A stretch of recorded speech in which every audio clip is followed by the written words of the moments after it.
Voici l'âne automatisé des temps modernes. Baptisé Boderob pour robot, ce véhicule équipé de capteurs peut suivre une personne pour transporter des matériaux de construction ou des produits agricoles. Démonstration. Là, je vais lancer l'accrochage, donc c'est-à-dire demander au robot de me détecter et de me suivre. J'appuie sur le bouton, il m'a repéré, maintenant il me suit. C'est quelque chose qui a été pensé pour être vraiment très simple. Je porte sur moi aucun équipement électronique. C'est posé la question justement, est-ce que porter un petit équipement électronique était quelque chose qui serait accepté par des ouvriers agricoles?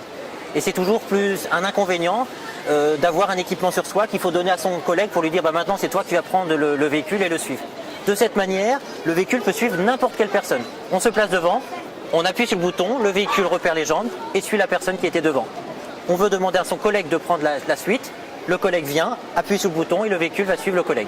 Ici, vous pouvez voir un appareil noir, c'est un capteur de distance, et c'est ce capteur entre autres qui participe donc au suivi de la personne en repérant ses jambes.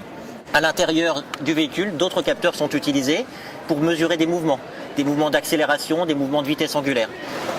Un demi-tour sur moi-même, je peux récolter des fruits, les mettre dans le bac, le véhicule ne bouge pas. Je fais des allers-retours, je peux remplir des légumes. Et le véhicule continue dans sa fonction.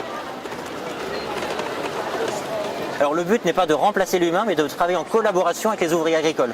Aujourd'hui, il est difficile dans des grandes exploitations justement de recruter de la main-d'œuvre pour des périodes saisonnières comme la récolte des raisins. Et donc ce robot, justement, c'est pour accompagner les ouvriers agricoles dans leurs tâches et réduire leur pénibilité. Aujourd'hui, ces personnes peuvent, dans certains cas, porter 70 kg avec des hottes quand on va récolter du raisin. Là, aujourd'hui, on a un robot qui va suivre l'ouvrier et qui va porter cette charge. On va à terme ajouter d'autres fonctions d'intelligence sur le robot, notamment l'aspect convoyage automatique.